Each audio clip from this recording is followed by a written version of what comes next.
হয় বিভিন্ন দপ্তরের আধিকারিকগণ এবং যারা ভারতবাসীকে দেশের জনগণকে ভালোবাসেন তাদের আমি সবাইকে একটু সাঁওতালি ভাষা সম্পর্কে একটু তাদেরকে জানাতে চাইছি, যেটার জন্য এত মহিলা পুরুষ 8 বছর থেকে 80 বছর পর্যন্ত এখানে যারা এসছেন তাদের আনন্দিতে কেউ কিন্তু আসেননি। এখানে সরকার যেভাবে একটা শ্রেণীর মানুষজনকে যেভাবে শোষণ করে যাচ্ছে, শুধু যে স্টেট গভর্নমেন্ট তা কিন্তু নয়, সেন্ট্রাল গভর্নমেন্টও। সংবিধানে অনেক কথা লেখা আছে এবং সংবিধান ভারতবাসীদের জন্য নৈতিক অধিকারের যে একটা দলিল, সেই দলিল অনুযায়ী সমস্ত ভারতবাসী এই ভারত মাতার সন্তান এবং প্রত্যেকেরই পড়াশোনার যে অধিকার। আপনারা জানেন যে সর্বশিক্ষা মিশন চলছে, আমাদের যে ফর্মাল এডুকেশন তার সাথে সর্বশিক্ষা মিশনকে ত্যাগ করা হয়েছে এবং বিভিন্নভাবে শিক্ষা ব্যবস্থাকে জড়িয়ে দিয়ে ভারতবাসীকে সচেতন করার যে প্রচেষ্টা। তো আমি সাঁওতালি ভাষা সম্পর্কে একটু বলতে চাইছি যে ভারতবর্ষে সংবিধান স্বীকৃত 22টি ভাষা রয়েছে, তার মধ্যে সাঁওতালি ভাষাও। সাঁওতালি ভাষা কিন্তু শুধু সাঁওতাল মানুষদের জন্য নয়, সাঁওতালি ভাষা সারা পৃথিবী মানুষদের জন্য। এবং সাঁওতালি ভাষাতে যে পড়াশোনা শুরু হয়েছে প্রাথমিক স্তর থেকে ইউনিভার্সিটি পর্যন্ত, এবং সাঁওতালিতে গবেষণা চলছে, ডক্টর ফিলোসফি পোস্ট ডক্টরাল পর্যন্ত চলছে সাঁওতালিতে পড়াশোনা। কিন্তু অনেকটা দুঃখের বিষয় হচ্ছে অব্যবস্থার মাধ্যমে একটা শিক্ষা ব্যবস্থা যে পরিকাঠামোর মাধ্যমে চলে সেটা কিন্তু নেই। তো এই দাবি আজকে শুধু আজকের নয়, দীর্ঘ 60 বছর ধরে। এবং আজকে আমরা যেটা দেখছি 13 দফা দাবি, সম্ভবত আমি বর্তমান পেপারে দেখছিলাম। তো এই যে দাবি, মানুষ কখন খেপে যায়, মানুষের পিঠ যখন দেওয়ালে ঠেকে যায়, এটাকে জানতে হবে। আমরা অনেক পুলিশ প্রশাসনও আমি দেখছি কম বেশি যথেষ্ট আমাদেরকে সহযোগিতা করে যাচ্ছেন, এমনকি যারা শহরবাসী রয়েছেন তারাও সহযোগিতা করে যাচ্ছেন। কিন্তু অনেকের মনের মধ্যে কিন্তু ক্ষোভ দেখা যাচ্ছে, সেটা কিন্তু কোনো একটা জায়গাতে ভুল বোঝাবুঝির জন্য।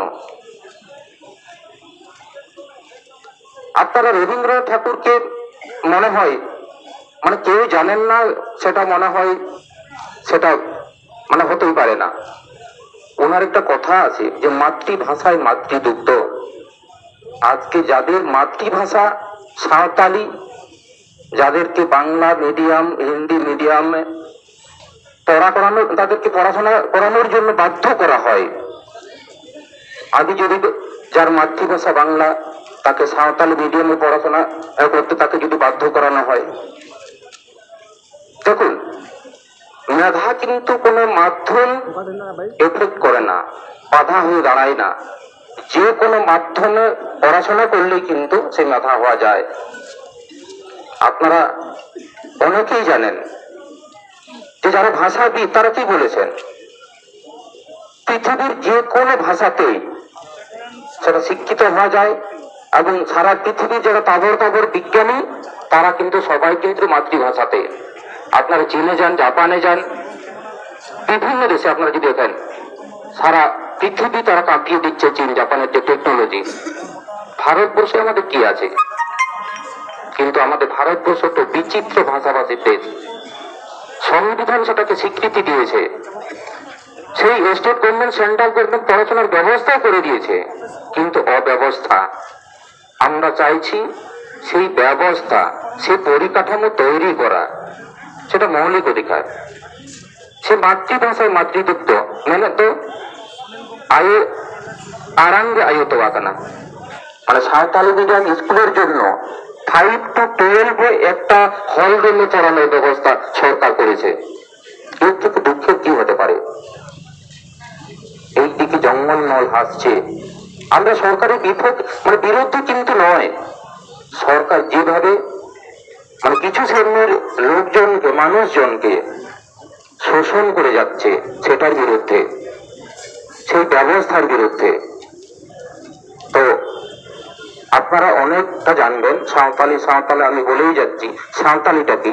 একটু আগে আমারই কলিগ ইনস্টিটিউটের কলেজ টিচার গোপীনাথ টুডু কটা দিন বাদে সে ডক্টরেট ফিলোজফি অর্জন করবে বিশ্বভারতী ইউনিভার্সিটি থেকে, যে ডক্টর তরুমল চন্দ্র মিত্র একটা জায়গাতে উনি বলছেন তা Santali base of all language,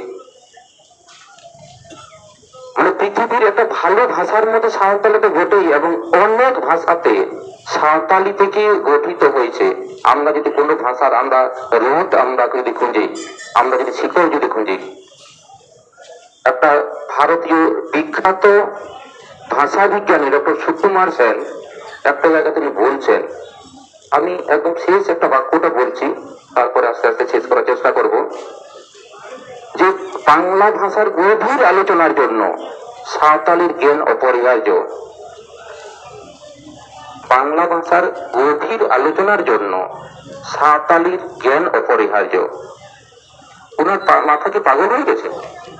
অনেকে বলতেই পারেন যে আমি বাপ ঠাকুরদার আমল থেকে আমি বাংলা আমি বলেই আসছি, আমার মাতৃভাষা বাংলা, সাঁওতালি থেকে সাঁওতালি জানার কি প্রয়োজন রয়েছে?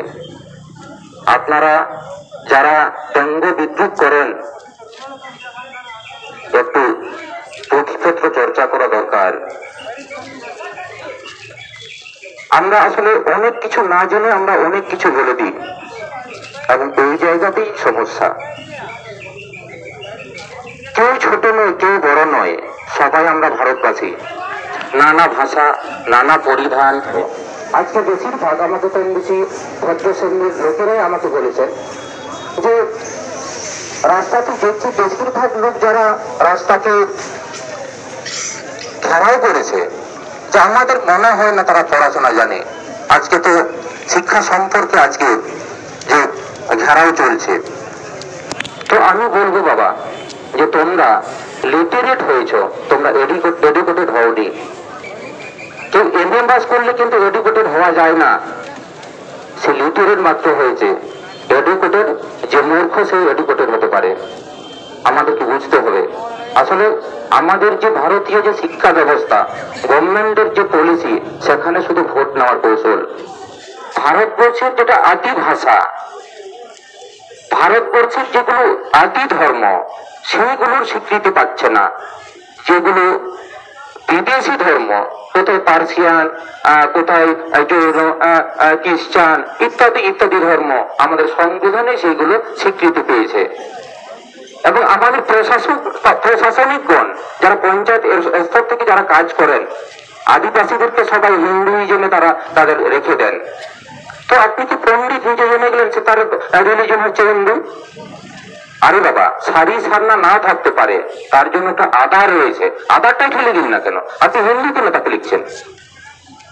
তো এই আনার প্রত্যেকেরই দায়িত্ব রয়েছে। আমরা যারা প্রশাসনিক কিংবা সরকারের দায়িত্ব আমরা যারা পালন করি, আমি একজন সরকারি লোক হিসাবে আমি বলছি, আজকে প্রাসঙ্গিক একটা ঘটনা আমি বলি আর কি, রিসেন্ট কিছু ঘটনা। রাষ্ট্রপতির একটা বক্তব্য শুনছিলাম সোশ্যাল মিডিয়ার মাধ্যমে। উনি সেখানে বলছেন যে ভারতবর্ষে জেলখানা বানানোর কথা বলা হচ্ছে, কিন্তু প্রশাসনই ভাবছে না যে জেলখানা কমানো হোক। আর জেলখানা কারা থাকে? জেলখানাতে কি জানোয়ারে থাকে নাকি? যারা এখনো মানুষ হয়নি তাদেরকে মানুষ করান না, শিক্ষা দিলেই তো হয়। আমি একটু আগেই বলছিলাম, শিক্ষিত শুধু এমএ পাস করলেই হয় না, মাস্টার্স করলেই হয় না, তো ডক্টরেট করলেই হয় না, সেটা সামাজিক ভাবেও সেটা হওয়া যায়। এবং অপরকে ভালোবাসতে শিখতে হবে, তবেই তো আমরা ভারতবাসী হব। আমরা বলি, অনেককেই বলি যে এখন মানুষ হতে পারলে না, আরো জেলখানা বাড়ানো হোক, বাড়া হোক। আরে দেশের মানুষকে মানুষ তৈরি করুন, দেশের জনগণকে। জেলখানা তৈরি করার কি আছে? যারা এখানে এতক্ষণ পর্যন্ত পুলিশ প্রশাসন এবং শিলদা বাজারবাসী আপামর যারা রয়েছেন, সবাইকে আমার তরফ থেকে সংগ্রামী অভিনন্দন, ফুল জোহার এবং শুভেচ্ছা জানিয়ে আমার বক্তব্য এখানে শেষ করলাম। জোহার। আডি আডি সারাও প্রফেসর